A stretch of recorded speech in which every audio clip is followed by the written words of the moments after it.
Everybody, good to see you. So we have a change in venue today. Our speaker at the last moment was unable to make it. So we're going to improvise today. And how we're going to begin is going to be with Sarah Menchaca with Southern California Funding. Hi, Sarah.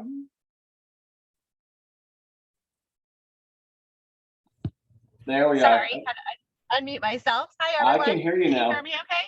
Yes, yes. Thank you, Rich. Yeah, today I have a rate update for you. I'm sure for those who watched the market yesterday, we saw the markets react to the news of the sterling. So rates did go up. So if we're looking at a conforming loan limit, this would be a 75% loan to value, 780 credit score.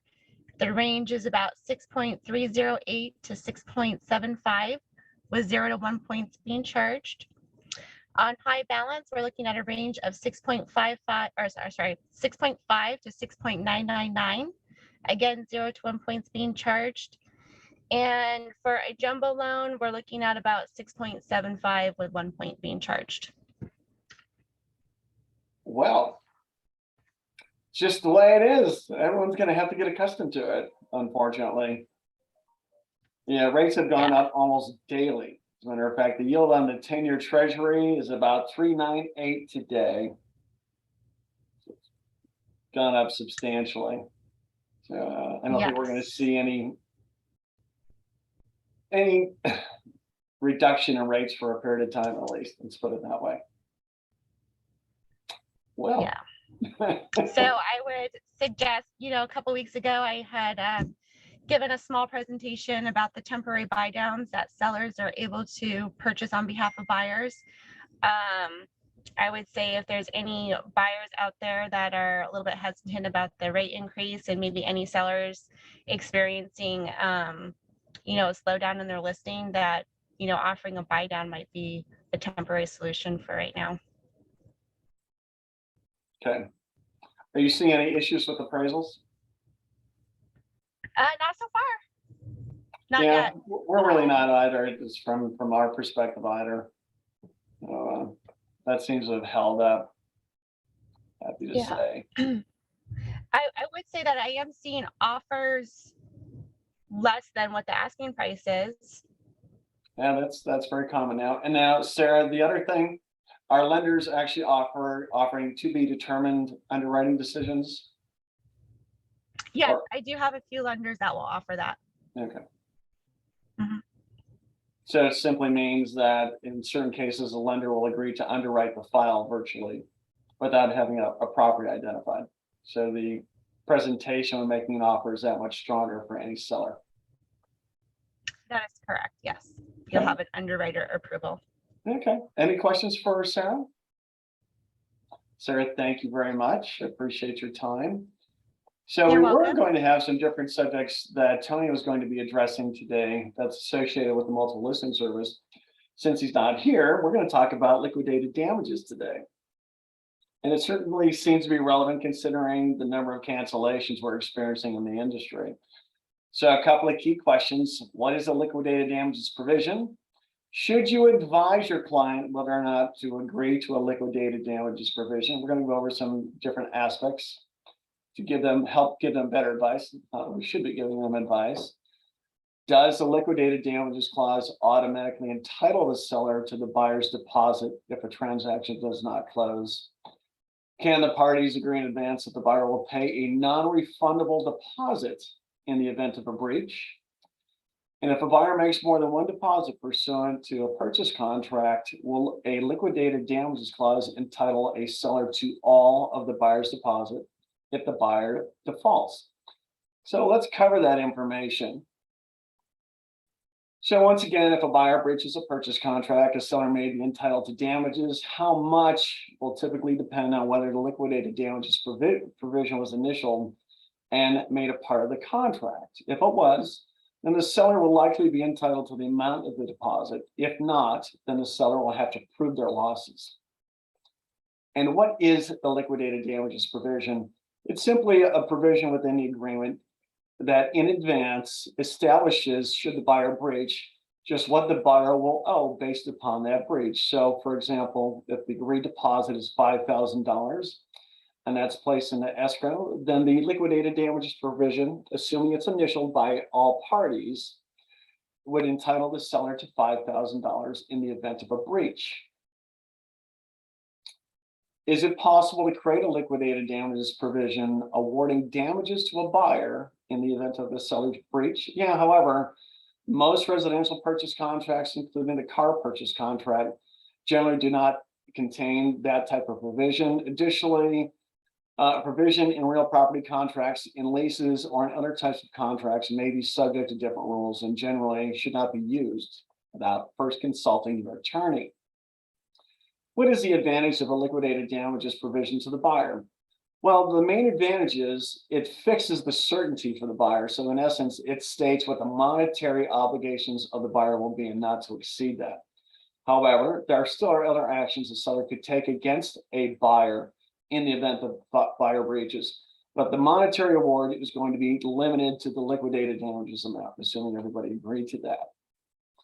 And then what is the advantage of a liquidated damages provision to the seller? Well, the advantage is similar, that it provides the seller with certainty as to what the buyer's liability will be in the case of a breach.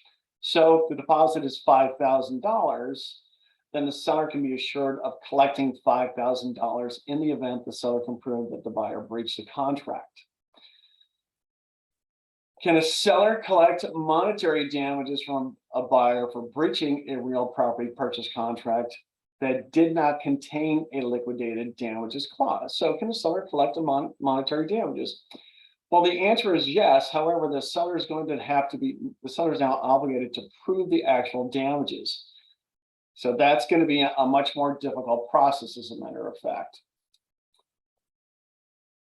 And then, given the benefits of a liquidated damages provision, shouldn't buyers and sellers always insist on one? Well, not necessarily.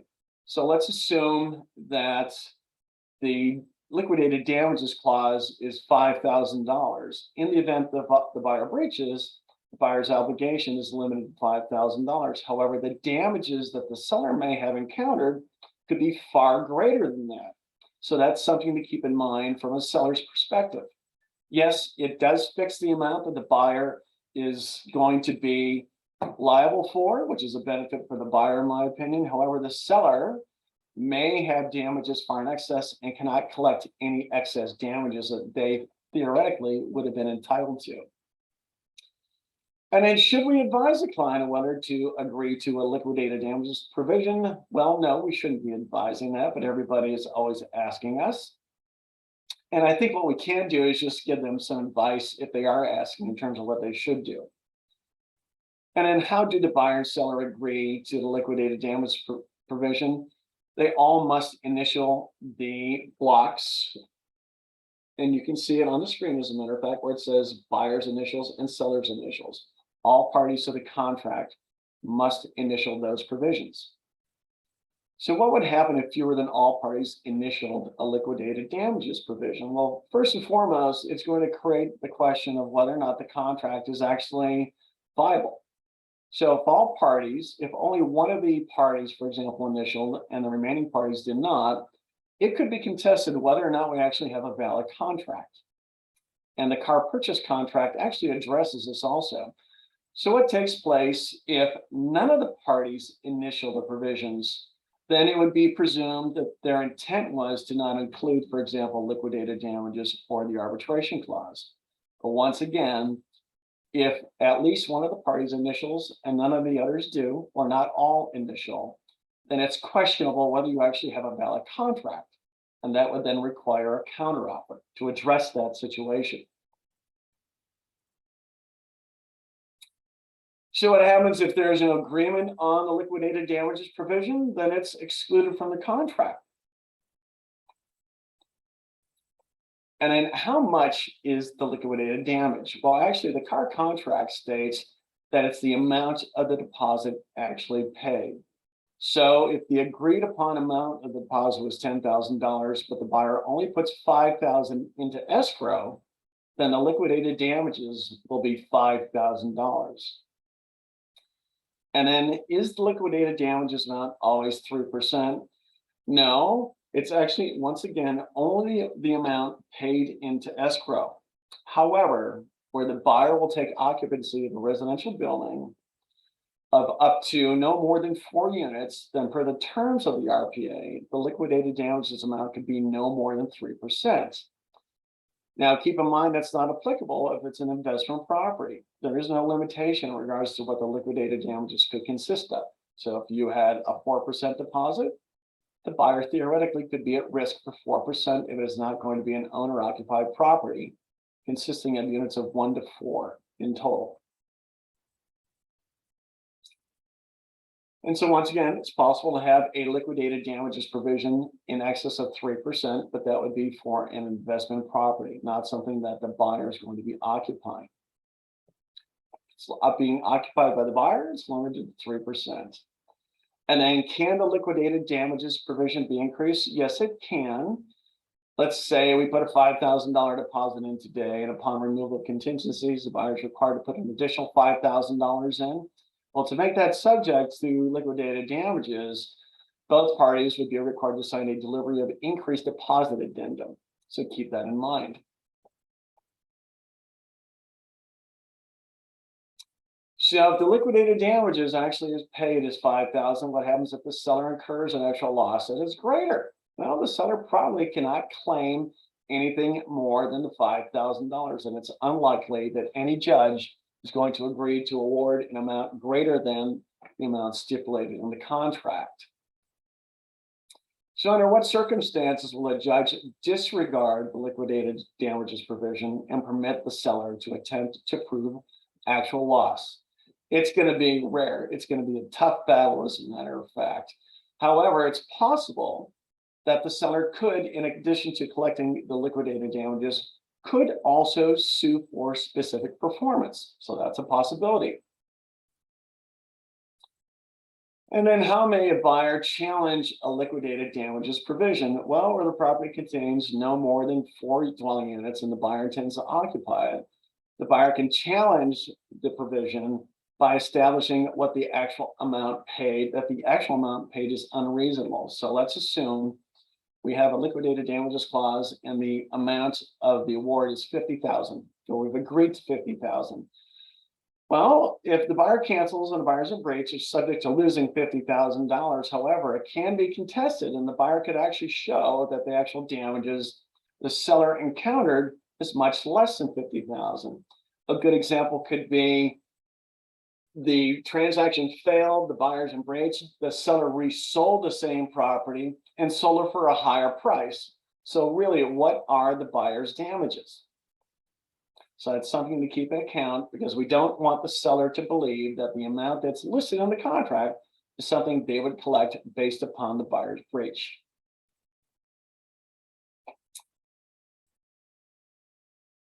And then, are there any limits on how much money a seller can safely collect from a buyer as liquidated damages? Yes, it's going to have to be valid. It will be protected, assuming the actual damages don't greatly exceed the actual amount listed in the liquidated damages clause. So it's not meant to be punitive. It's meant to be a reasonable estimate of what the damages would be in the event the buyer breaches the contract. And the question is, if the seller breaches the contract, does the clause apply to the seller? It does not. So the buyer would have an opportunity, or have an obligation, I should say, to prove their damages, and theoretically could also sue for specific performance. So once again, the liquidated damages clause limits the damages a buyer may encounter in the event they breach the contract. Does not limit the damages the seller may encounter if the seller breaches the contract. Any questions about that? No? Okay.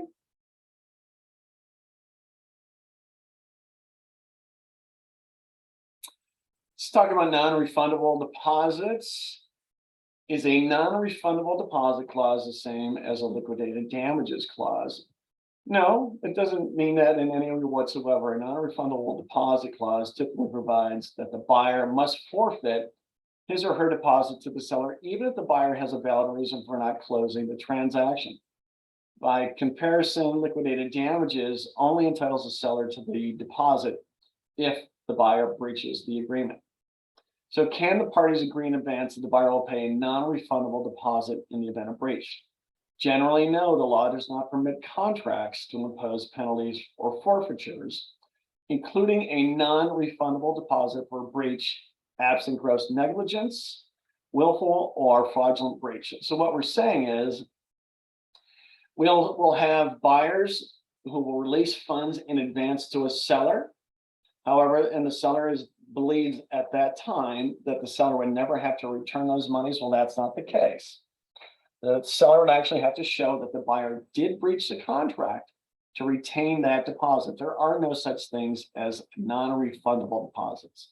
They would actually have to prove damages to retain that amount of money that was released to them prior to releasing contingencies or the close of escrow, whatever the case may be. Can a seller ask for the deposit to be released before close as a condition of accepting an extension? Sure, you can. There's no problem with that. Once again, if the buyer cancels, the buyer could be in breach, and that early release of money could be subject to forfeiture, possibly, but it's not an assurance, once again, that the seller has the entitlement to keep those monies that are released before the close of escrow. And why does the contract state that the amount of the liquidated damages is the deposit actually paid? No, it's because it's Civil Code section 1675 that only permits liquidated damages to the extent that is actually paid. So that clause certainly just merely reflects the actual law itself. And then if there's a dispute between the buyer and seller, can the seller refuse to release the deposit? Absolutely, the seller can do that. The seller shouldn't be doing that unless they actually have a good faith reason to dispute the release of the deposit. The seller can be liable in the event they're not acting in good faith, up to triple the amount of the deposit. However, there's a limitation between up to $1,000. So the penalty is really not that great if the seller refuses to reasonably release the deposit. So if a buyer and seller disagree as to whether a buyer breached the contract, can an escrow holder honor a buyer's request to release his or her funds?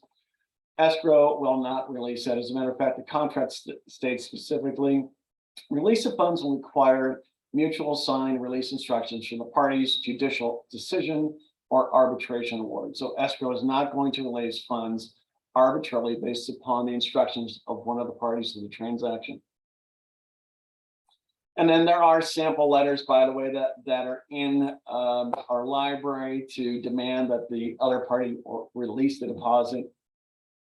All it does is begin to establish timeframes, really nothing more than that. There's no legal obligation of the receiving party to release if they believe the other party did not act in good faith.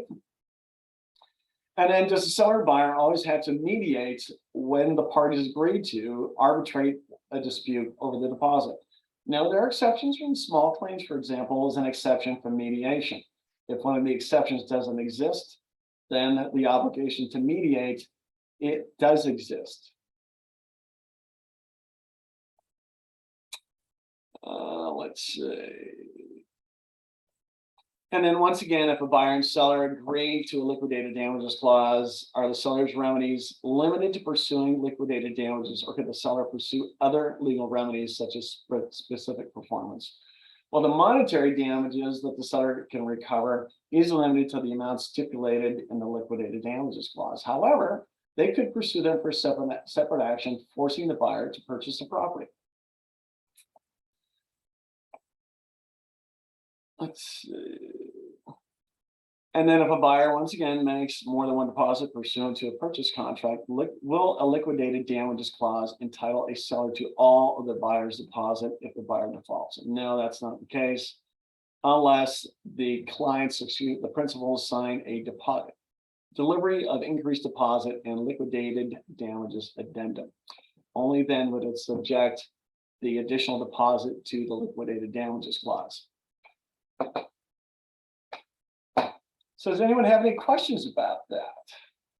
And a couple things before we continue, I'm sorry. Carlos, would you show the prior page? Actually, specifically section 26 of the RPA.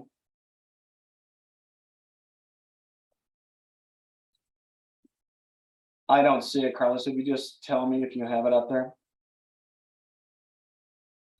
It's up. Okay, thank you. So in terms of whether or not the liquidated damages and or arbitration clauses are included in the contract or excluded, paragraph 26 addresses that specifically. And the second sentence begins with the individual liquidated damages and arbitration of disputes paragraphs are incorporated in this agreement if initialed by all parties or if incorporated by mutual agreement in a counteroffer or addendum. If at least one, but not all parties initial, a counteroffer is required until agreement is reached.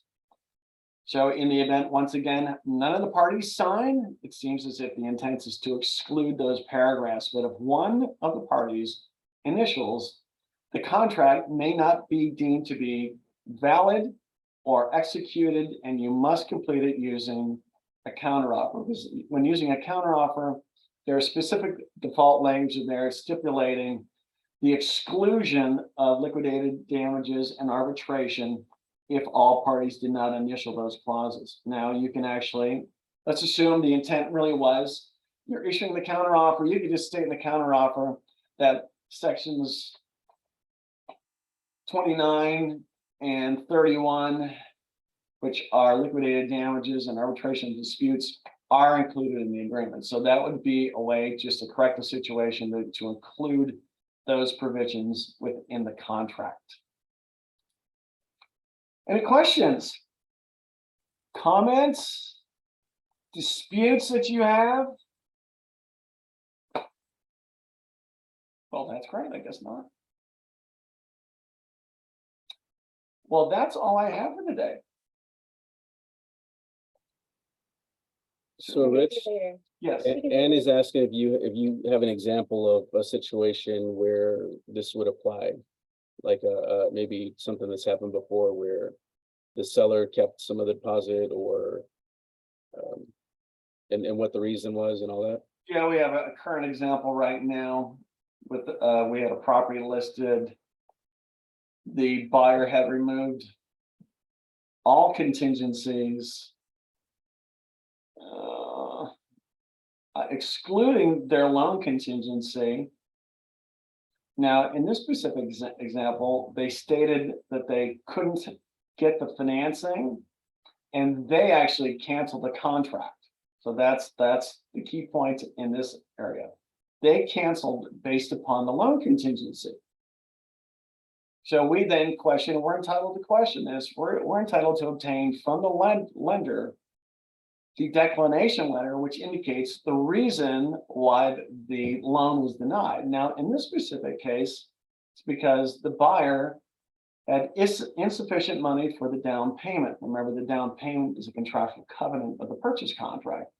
So the buyer actually qualified for the loan, although they had insufficient funds for the down payment. So now there's a dispute. In our opinion, they were actually qualified for the loan, and then they actually chose to cancel based upon the loan contingency. But because they were qualified for the loan, doesn't give them a valid good reason for cancellation.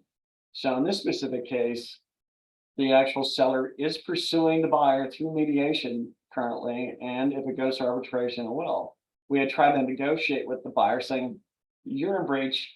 As a matter of fact, the broker from the other office even agreed with me, and we offered to settle in some capacity, but the buyer refused to do that. So now it's gone beyond that, and it's costing both of them a lot of money, because mediation, remember, you'll have legal representation, you'll be paying for the mediator.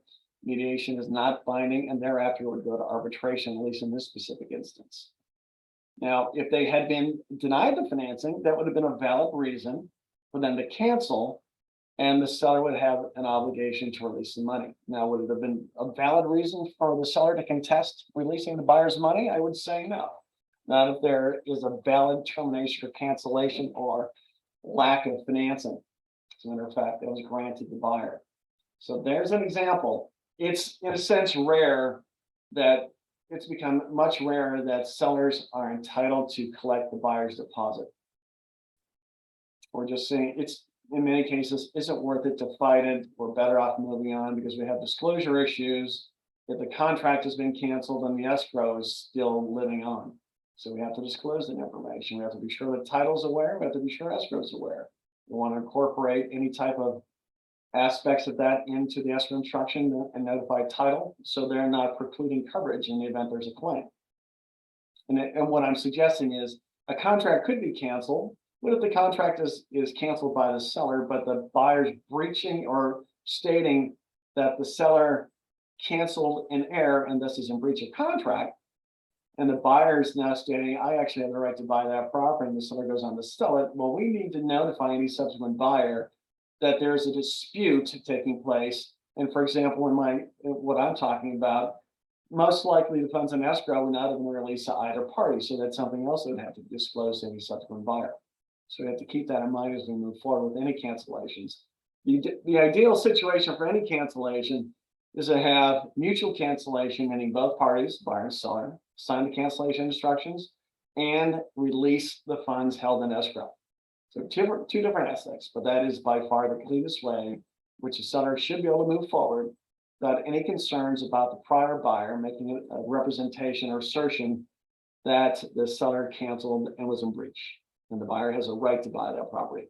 So Rich, is that something you would put in the listing when it goes back to active, or just something that you would disclose to potential buyers before they submit? Well, I would say that's a good question. Usually what you'll see in the private remarks, it's going to indicate subject to cancellation of escrow. A lot of people have don't define it accurately, because there's the contract and the escrow.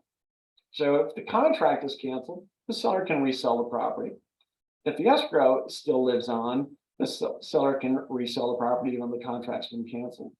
So usually we'll see subject to the cancellation of escrow, but it's probably suggesting that the contract for the prior transaction has not been adequately canceled yet. So that's a question. And remember, if we don't have cancellation of contract, we don't want to resell the property.